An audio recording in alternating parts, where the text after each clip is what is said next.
Tenía 32 años cuando mi familia se reunió alrededor de una mesa con comida calientita y una sonrisa en el rostro para decirme que el dinero que mi abuela me había dejado específicamente a mí sería transferido a otra persona, 300,000 pesos. Y mientras cada uno presentaba el motivo por el cual aquello tenía sentido, no lloré, no levanté la voz, no discutí.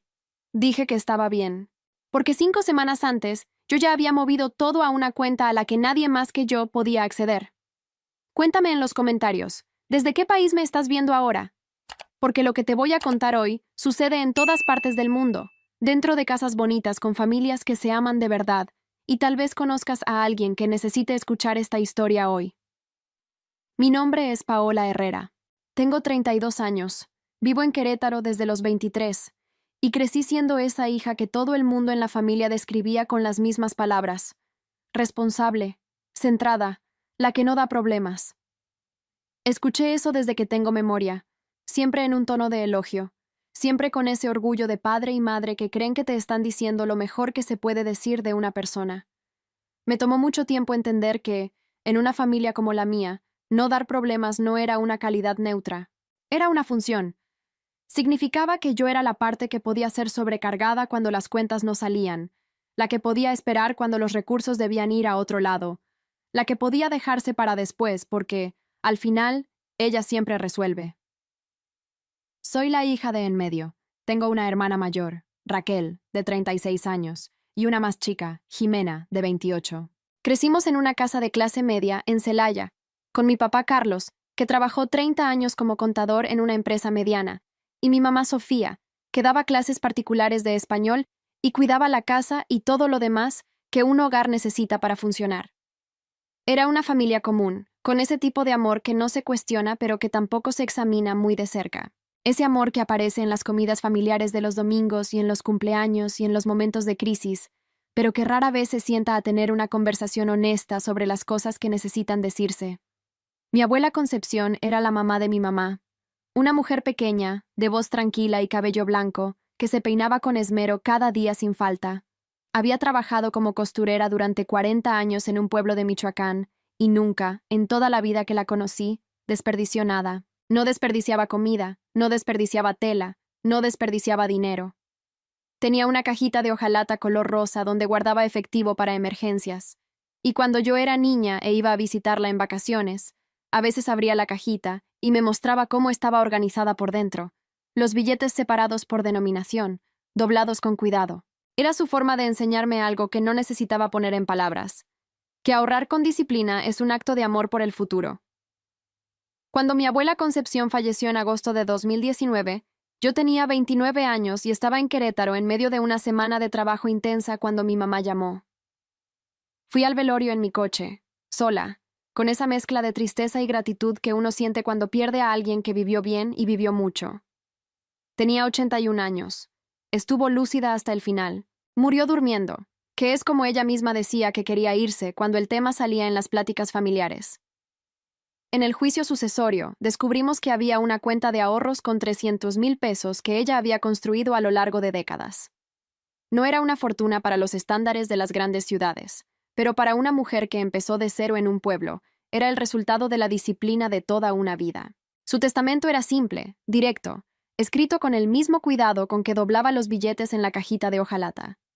Para Raquel, las joyas y los muebles antiguos de la casa.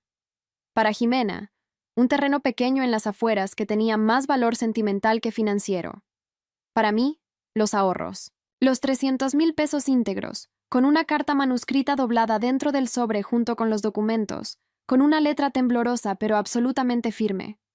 Leí esa carta sola, sentada en el coche en el estacionamiento de la notaría, en septiembre de 2019.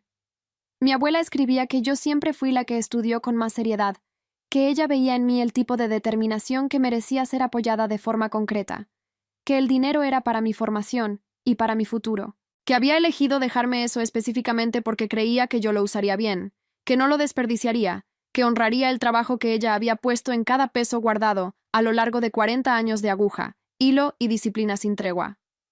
Me quedé mucho tiempo con ese papel en las manos.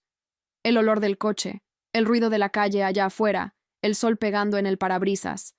Todo quedó suspendido mientras releía esas palabras una 2, 3 veces. No porque dudara de lo que estaba leyendo, sino porque necesitaba sentir el peso real de lo que se me estaba confiando. Mi abuela me había visto de una manera específica. Había plasmado esa mirada en un papel ante notario, y eso era un regalo que iba mucho más allá del valor financiero. El dinero se quedó en una cuenta a mi nombre durante el proceso del intestado y la adjudicación, que duró casi un año por diversas burocracias. Durante ese tiempo, no toqué ni un centavo. Lo dejé generando intereses. Mi mamá mencionaba el tema de vez en cuando con un tono que yo notaba pero dejaba pasar, un tono que cargaba algo entre resentimiento y sugerencia velada, comentando que la abuela había sido generosa conmigo de una forma que no lo había sido con las otras, que era una cantidad alta para estar parada, que el dinero en familia debería circular. Yo escuchaba, asentía vagamente a alguna parte menos importante de lo que decía, y cambiaba de tema, no porque tuviera miedo de enfrentar la plática, sino porque sabía que la conversación real aún no había llegado. Estaba en camino, podía sentirlo. Mi hermana mayor, Raquel, tiene 36 años y está casada con Fabián desde 2012. Tiene 2 hijos, Miguel de 8 y Clarita de 6, 2 niños a los que amo de una forma que me sorprende por su intensidad, ese amor de tía que no tiene el peso de ser responsable pero tiene toda la alegría de estar presente. La vida de Raquel y Fabián estuvo bien por mucho tiempo. Tenían una casa con crédito hipotecario en Querétaro, 2 empleos estables, el tipo de rutina que parece sólida hasta que algo sacude los cimientos. En 2020, durante la pandemia, la empresa donde Fabián trabajaba como supervisor de ventas cerró sus puertas tras 5 meses de intentar mantenerse a flote. Se quedó sin trabajo en julio. En septiembre del mismo año, el colegio particular donde Raquel trabajaba como coordinadora pedagógica redujo la plantilla a la mitad y su puesto fue recortado. 2 adultos con 2 hijos pequeños y la mensualidad de la casa, los 2 desempleados al mismo tiempo, en plena pandemia, en medio de un mercado laboral que estaba trabado para mucha gente. Fue una situación real, difícil, que seguí de cerca y por la que sentí compasión genuina. Toda mi familia la sintió. Mis papás ayudaron con lo que pudieron, dentro de sus límites. Yo también ayudé con cosas puntuales. Un súper un mes, la mensualidad de la escuela otro. Pero había un límite en cuanto a lo que cualquier persona podía hacer sin comprometer su propia estabilidad, y ese límite fue llegando para todos conforme pasaban los meses. Fue en ese contexto, en esa presión creciente de una familia intentando sostener al mismo tiempo varias cosas que amenazaban con resbalarse, que la lógica se fue formando, no de golpe. Poco a poco, en pláticas pequeñas, en mensajes esporádicos, en comentarios que parecían casuales pero que fui notando que no lo eran. La lógica de que había un recurso disponible, que estaba ahí sin usarse, que había sido dejado por una mujer que era familia de todos, y que tal vez el destino más justo no era el que estaba escrito en el papel, sino el que la necesidad del momento dictaba. En mayo de 2021, mi mamá me mandó un mensaje que leí 3 veces seguidas antes de guardar el celular en el bolsillo y quedarme mirando por la ventana de mi oficina por un largo rato. El mensaje decía: Pau, tú sabes que ese dinero de la abuela es de toda la familia. La abuela, si estuviera aquí, sabría qué hacer en un momento así. Nosotros nos apoyamos. Es lo que ella siempre enseñó. Era un mensaje corto, informal, que podía interpretarse de varias formas. Pero conozco a mi mamá. Conozco cómo prepara el terreno antes de hacer una petición difícil, cómo siembra la idea con anticipación para que cuando llegue la plática real no parezca nueva, sino una conclusión natural de algo que ya estaba en el aire. Y supe, en ese momento, con una claridad que me llegó fría y gradual al pecho, que una conversación mayor ya tenía fecha, aunque aún no se hubiera acordado. Decidí que cuando esa plática llegara, yo iba a estar lista.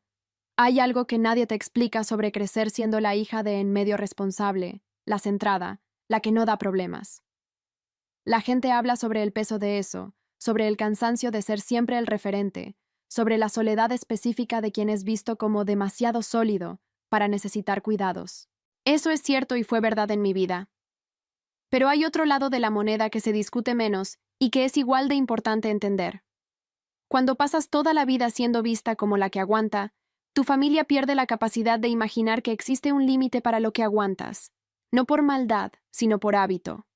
Por años de evidencia de que tú pudiste, tú lo resolviste, tú encontraste la forma, y por lo tanto, aguantar, resolver y encontrar la forma es lo que haces. Es lo que eres. Y cuando las cuentas no salen y alguien tiene que ceder algo, la mirada natural de una familia se dirige a la persona que tiene el historial de ceder. Yo tenía ese historial, construido a lo largo de décadas, ladrillo por ladrillo, cada vez que entendía cuando alguien necesitaba más, cada vez que esperaba mi turno que tardaba en llegar, cada vez que decía, está bien, cuando no estaba del todo bien, pero sí lo suficiente para seguir adelante. No era un historial falso, era genuino.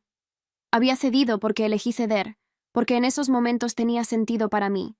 El problema es que la elección repetida se vuelve expectativa, y la expectativa se vuelve presión, y la presión se vuelve la sensación de que ya no tienes la opción de no ceder, porque ceder se convirtió en la definición de quién eres dentro de esa familia. En mayo de 2021, tras el mensaje de mi mamá, tomé una decisión. Fui con el abogado que había llevado el proceso de mi abuela Concepción. Agendé con tiempo y fui preparada con preguntas específicas. Quería entender exactamente qué decía la ley sobre ese dinero, qué se podía hacer, qué no, cuáles eran mis derechos concretos y cómo podía ejercerlos de forma preventiva antes de que pasara cualquier cosa. El abogado era un hombre tranquilo, de canas, que atendía en un despacho con estantes de madera llenos de leyes y una ventana que daba a una calle muy transitada. Me escuchó con atención, buscó el expediente, releyó la documentación y me explicó con una paciencia que agradezco hasta hoy cada aspecto de lo que quería saber. La cuenta estaba a mi nombre, formalizada por un testamento válido, registrado ante notario, con una carta que reforzaba la intención de la testadora. Ningún otro miembro de la familia tenía derecho legal alguno sobre ese monto. Nadie podía obligarme, coaccionarme, presionarme o forzarme jurídicamente a renunciar a un solo centavo. Lo que estaba escrito era lo que valía, y lo que estaba escrito era inequívoco. Entonces dijo algo que se quedó grabado en mi memoria con la precisión de una frase que sabes que recordarás por mucho tiempo. Usted tiene todos los derechos, licenciada. El riesgo no es legal, es emocional. La presión familiar no tiene poder legal sobre ese dinero, pero tiene poder emocional sobre las personas. Protéjase de la presión emocional. De la ley, no necesita protegerse. Salí de ese despacho con una claridad distinta. No la claridad de quien va a una guerra, sino la claridad de quien entendió el terreno donde está y sabe qué es lo que el terreno aguanta. Regresé a casa, abrí la computadora y pasé toda una tarde leyendo sobre mis derechos de forma más amplia, sobre custodia de bienes, sobre sucesiones y sobre qué pasa cuando una familia intenta redistribuir algo que fue dejado con un destino específico. Imprimí las partes relevantes. Empecé a organizar una carpeta. La carpeta fue creciendo en las semanas siguientes. El testamento completo certificado. La carta manuscrita de la abuela, de la cual saqué una copia certificada y guardé el original en un lugar seguro. El comprobante de que el dinero estaba en una cuenta únicamente a mi nombre. La legislación que el abogado me indicó sobre herencias y legados. Una copia del historial completo de la cuenta desde su apertura, que solicité formalmente al banco mediante un escrito que el abogado me orientó a hacer. Ese historial llegó con 51 páginas.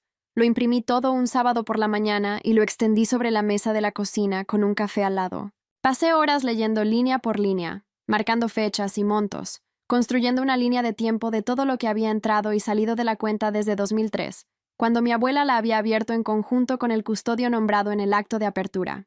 El custodio era mi papá. Lo que encontré en las páginas de en medio hizo que mi mano se detuviera a mitad del movimiento de dar la vuelta a la hoja. En octubre de 2015, había un retiro de 14,000 pesos con una observación que decía, gasto médico beneficiaria. Yo tenía 25 años en ese entonces. No recordaba ningún gasto médico significativo.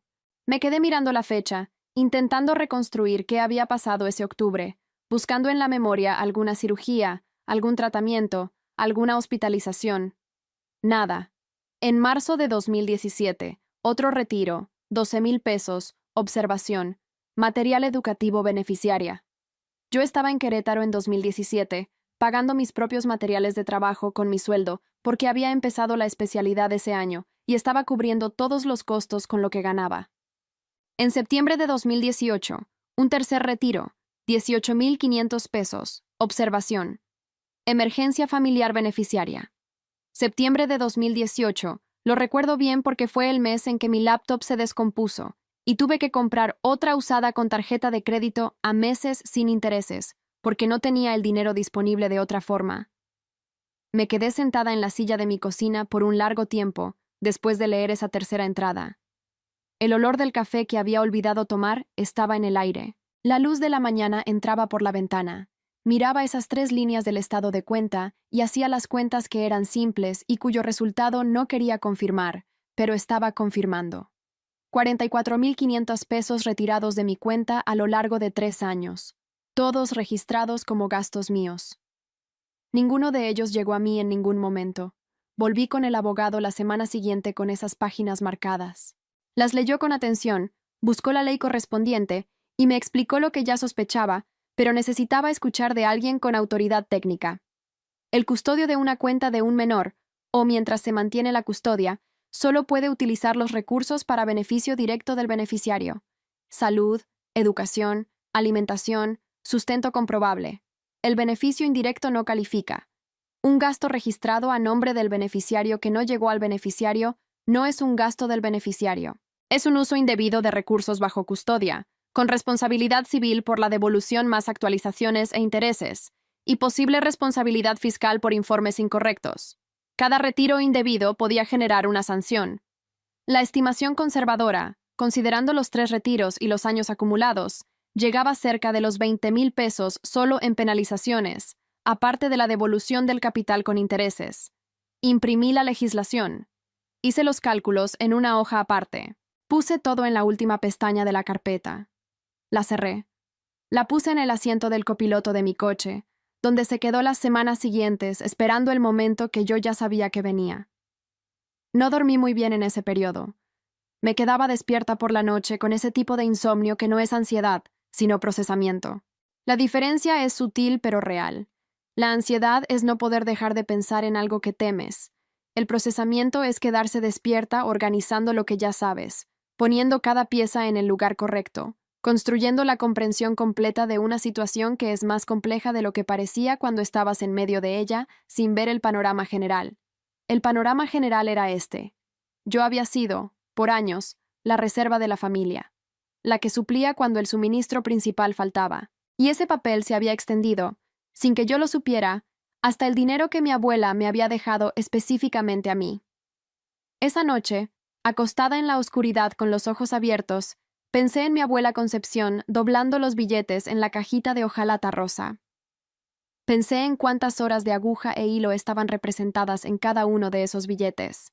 Pensé que ella había elegido dejarme eso con una intención específica, escrita ante notario, y que esa intención merecía ser honrada por mí de la misma forma que ella la había formado, con cuidado, con disciplina, sin renunciar a lo que era esencial.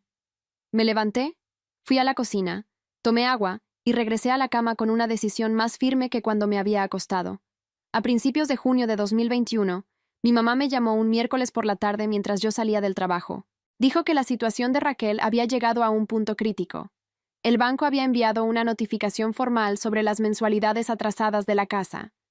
El plazo para regularizar era de 90 días. Sin una solución, la casa se iría a remate. Los niños tendrían que cambiarse de escuela. Fabián tenía una perspectiva de empleo, pero dependía de una certificación que costaba un dinero que no tenían. Era una cascada de problemas ligados, cada uno trabando la solución del otro, como suelen funcionar las crisis financieras. Mi mamá dijo todo eso con esa capacidad suya de presentar urgencia sin que parezca que está presionando, que es una habilidad que tiene desde que tengo memoria y que aprendí a reconocer como lo que es. Una forma de enmarcar una situación de modo que la conclusión a la que ella quiere que llegue parezca ser la que yo tomé sola. Dijo que la familia necesitaba unirse, que mi papá quería hablar conmigo en persona, que el domingo la familia se iba a reunir en Celaya y que sería bueno que yo estuviera presente. Dije que iría. Después de colgar, me quedé sentada en el coche en el estacionamiento de la empresa por un buen rato antes de arrancar. El sol estaba bajando y la luz se ponía de ese color naranja de atardecer. Me quedé mirando el parabrisas pensando no en lo que iba a pasar el domingo, porque ya sabía que iba a pasar, sino en cómo iba a estar yo cuando pasara. Sabía que iba a ser difícil, no por el argumento, que ya me había contestado a mí misma varias veces, sino por el ambiente, por la mesa puesta con la comida de mi infancia, por el olor de la casa que es el olor de 30 años de memoria, por los rostros de las personas que amo mirándome con una necesidad real de algo que yo tenía y ellos no. Sabía que todos esos elementos juntos iban a intentar hacer lo que hace la presión emocional. Crear la sensación de que ceder es la única respuesta posible para una persona que realmente ama a su familia. Necesitaba ser más fuerte que ese entorno. En los días entre la llamada y el domingo, hice 3 cosas.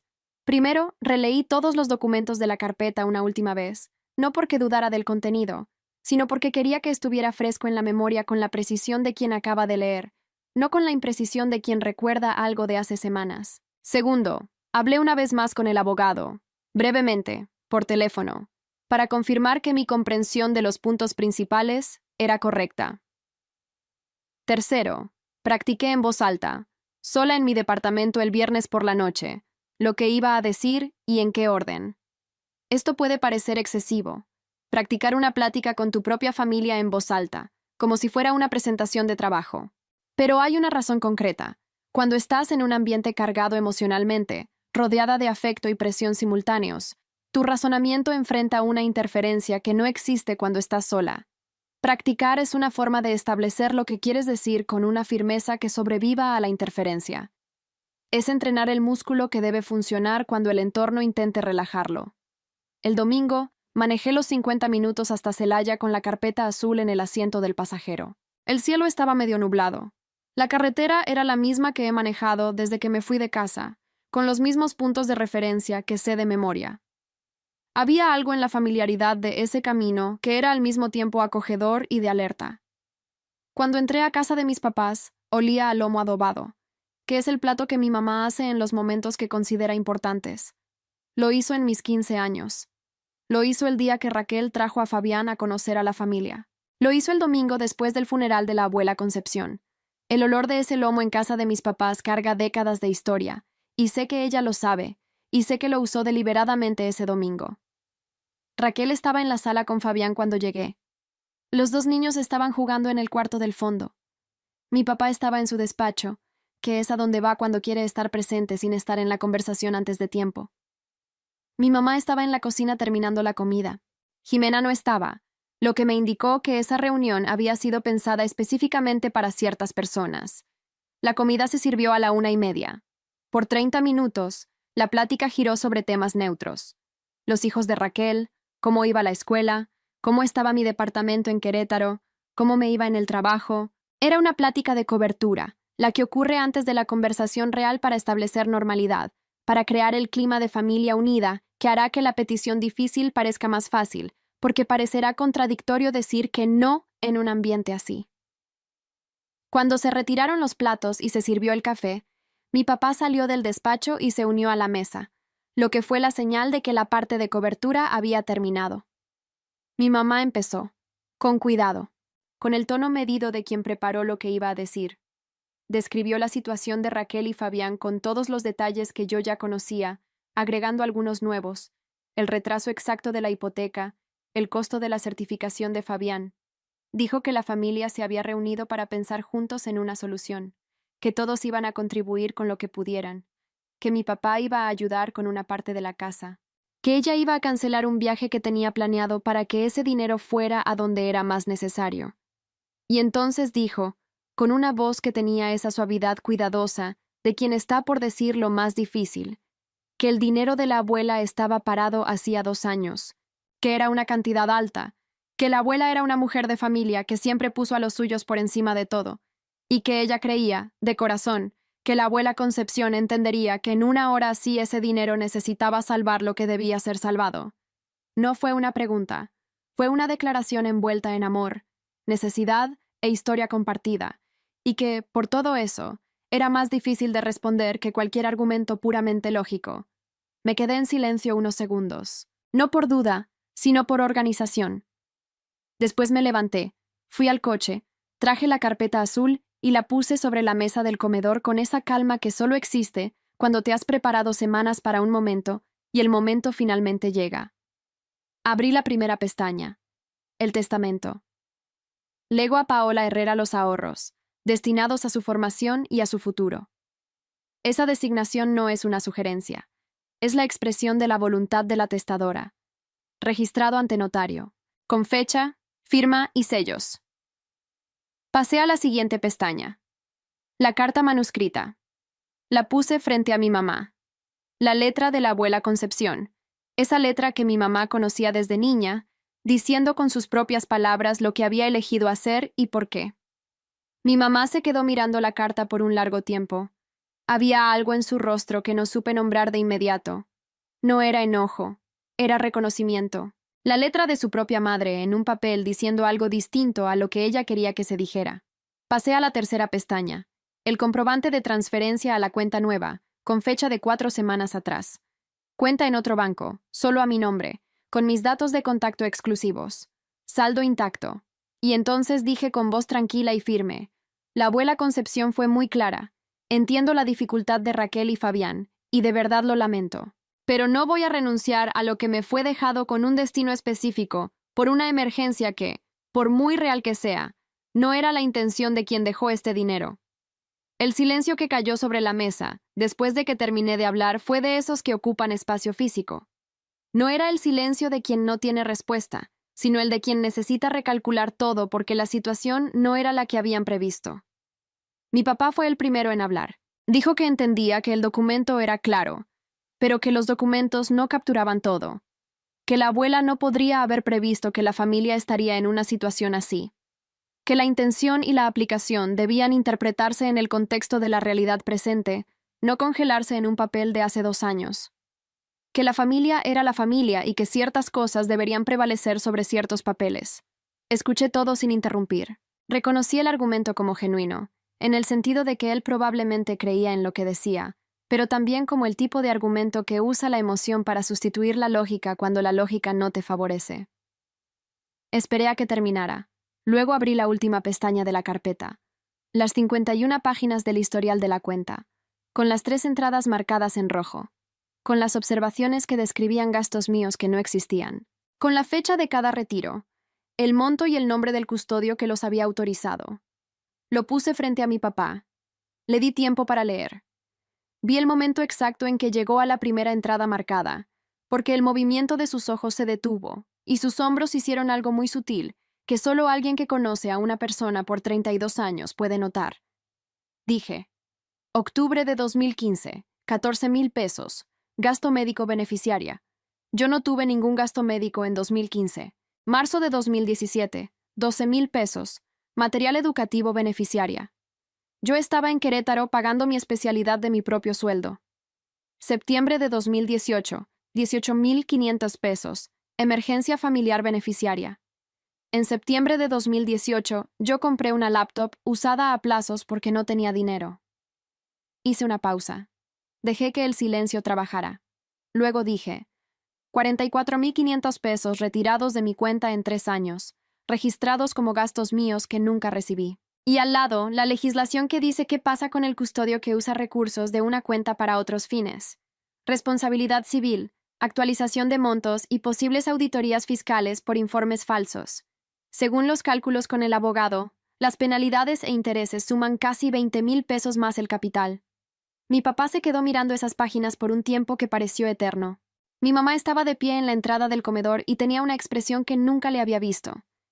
La de alguien que está viendo cómo una situación que no sabía que existía se revela frente a sus ojos. Raquel se quedó completamente callada. Fabián también. Los niños seguían jugando en el cuarto del fondo, y el sonido amortiguado de sus voces llegaba a la sala como un recordatorio de que había una vida normal ocurriendo en paralelo a esa conversación. Entonces dije lo que tenía que decirse. No estoy aquí para amenazar a nadie y no es mi intención que esto se vuelva un proceso judicial. Estoy aquí para ser honesta sobre lo que sé y lo que tengo documentado, y para dejar claro que esta plática, aquí y ahora, es la oportunidad de resolver esto dentro de la familia, con respeto mutuo y la documentación adecuada, antes de que tenga que irse a otro lado. Mi papá me miró por un largo rato antes de hablar. Cuando lo hizo, su voz era distinta, más baja, sin defensa. Dijo que había usado esos recursos en momentos de aprieto, que su intención había sido devolverlos, que las cosas se habían acumulado de una forma que no previó, que no creyó que yo me fuera a dar cuenta o que fuera a importar tanto porque, al final, el dinero volvería a mí de todos modos a través del testamento cuando la abuela faltara. Escuché eso y sentí una mezcla de cosas difíciles de describir. tristeza, claridad. Una especie de paz extraña que viene cuando finalmente escuchas la confirmación de algo que sospechabas, pero esperabas que no fuera cierto. Y también, más al fondo, esa comprensión difícil de que las personas que amamos son capaces de decepcionarnos no porque no nos amen, sino porque el amor no elimina el interés cuando éste es lo suficientemente grande y las consecuencias parecen lo suficientemente lejanas. Dije, me di cuenta, y aquí está lo que noté, documentado. Ahora la pregunta es, ¿qué hacemos con esto de aquí en adelante?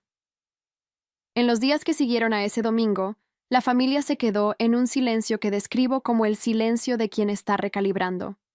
Cada persona procesando lo que había pasado desde su propia perspectiva, intentando entender cómo las piezas encajaban en un cuadro distinto al que creían que existía.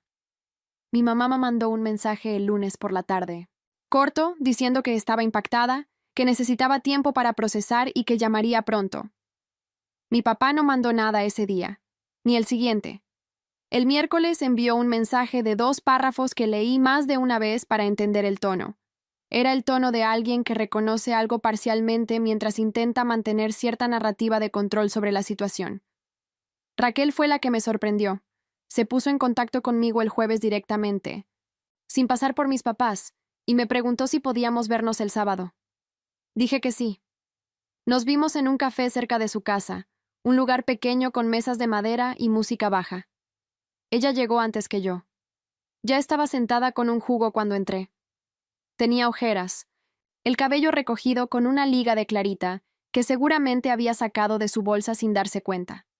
Tenía ese cansancio específico de madre que no duerme bien hace mucho, sumado al cansancio de la crisis financiera.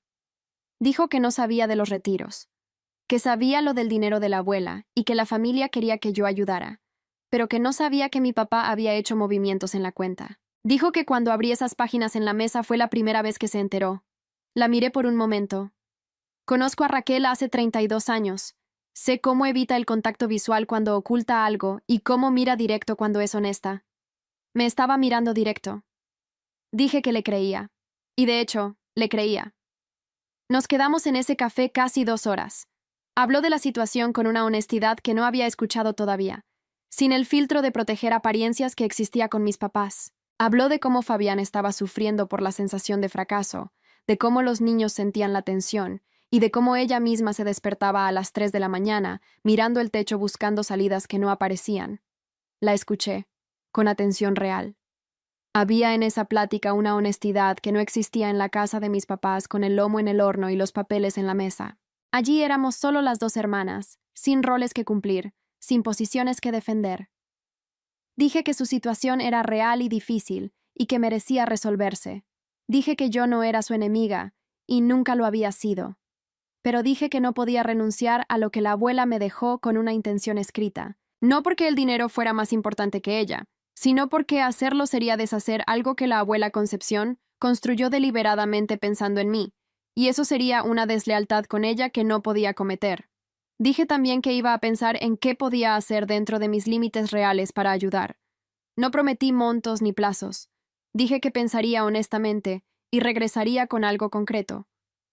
Ella asintió. Nos quedamos un poco más, hablando de los niños, de un libro, de cómo Clarita estaba en la fase de hacer preguntas imposibles sobre el universo. Nos fuimos sin un abrazo pero sin distancia, con esa cosa intermedia y delicada que es el inicio de un acercamiento. La semana siguiente volví con el abogado por los 44,500 pesos. Quería entender mis opciones antes de decidir. Me presentó 3. Exigencia formal con proceso judicial, tiempo, costo y tensión. Denuncia ante el SAT por los informes fiscales incorrectos, consecuencias serias para mi papá.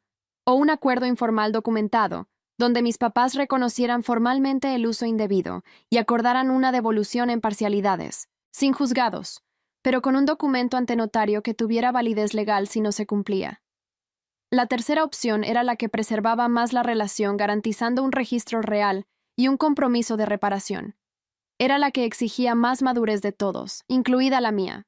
Propuse el acuerdo. Mi papá tardó 5 días en responder. Cuando lo hizo, dijo que aceptaba, no con alivio, sino con la seriedad de quien entiende que no hay otra salida razonable, y que esta era la mejor opción para él también. Formalizamos un sábado por la mañana en una notaría en el centro de Celaya.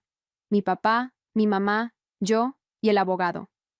Un documento simple, claro, reconociendo el adeudo, los intereses aplicables, las mensualidades durante 2 años y la cláusula de que cualquier atraso mayor a 2 meses activaría las otras vías legales. Cuando salimos de la notaría, nos detuvimos un momento en la banqueta. Mi papá me miró con una expresión que tardé en nombrar. No era enojo ni rencor. Era algo parecido al respeto, del tipo que aparece cuando una persona finalmente ve a otra desde un ángulo que nunca había considerado. No dijimos mucho. No era momento de discursos. Era momento de seguir adelante. Lo que viene después de algo así en una familia real no tiene el formato limpio de las historias donde todo se resuelve o explota de golpe. En la vida real, lo que sigue es un periodo largo de reacomodo, donde las piezas buscan nuevas posiciones que no son las de antes, pero que poco a poco crean un equilibrio nuevo, con marcas visibles, pero capaz de sostener peso. Los meses que siguieron fueron así. Mi mamá y yo seguimos hablando. Al principio las llamadas eran menos frecuentes, luego volvieron a la normalidad. El tono era distinto, más cuidadoso de ambos lados, con esa atención que le pones a una superficie que sabes que ya se agrietó una vez. Pero había sustancia, cosas reales se decían, y eso era mejor que la ligereza artificial de antes. Con mi papá el proceso fue más lento. Él es un hombre que guarda todo con una disciplina que antes admiré como control emocional y que ahora entendía también como distancia. Los pagos llegaban cada mes puntualmente, lo que me decía algo sobre su compromiso con el acuerdo, aunque la plática entre nosotros fuera limitada. Raquel y yo nos acercamos de una forma que no esperaba. Sin la dinámica antigua de la hermana mayor a la que yo admiraba y la de en medio que trataba de encajar. Más igualitaria, más honesta.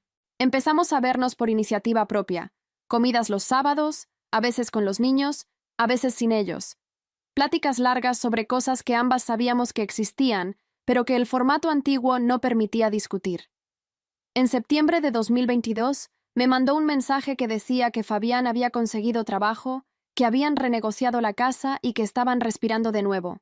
Y decía que quería agradecerme por algo que no entendió en su momento.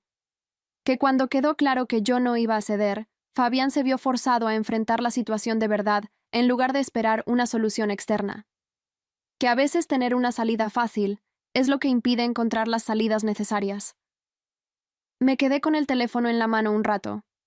Le respondí simplemente que me alegraba mucho que estuvieran bien. En ese periodo, empecé a platicar lo vivido con gente de fuera, amigas, colegas, y descubrí algo que me sorprendió. Esta situación era mucho más común de lo que imaginaba. No era un caso raro de familia disfuncional. Era un patrón. Identificar quién es lo suficientemente sólido para ser sobrecargado, dirigir recursos hacia allá porque aguanta, y cuando hay herencias de por medio, asumir que esa persona cederá por la armonía familiar. El patrón funcionaba porque las personas blanco de él eran las que tenían el perfil de ceder. La hija responsable, la que no da problemas. Empecé a contar mi historia con más apertura. 2 amigas me contaron que pasaban por lo mismo. A ambas les pasé el contacto del abogado. Ambas lograron proteger lo suyo. Eso me hizo entender el valor de contar las cosas. Transformas tu experiencia en un mapa para otra persona que está en el mismo territorio sin saber que hay salida. En 2022 terminé mi especialidad en gestión de proyectos.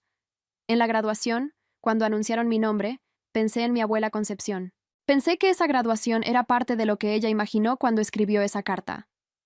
Honrar la intención de quien te dejó algo no es una abstracción, es una práctica. Fui promovida en la empresa ese mismo año, un aumento que dirigía una inversión que elegí sola, asesorada por una consultora independiente, sin pedir opinión a nadie de la familia. Esa autonomía, pequeña por fuera, fue enorme por dentro.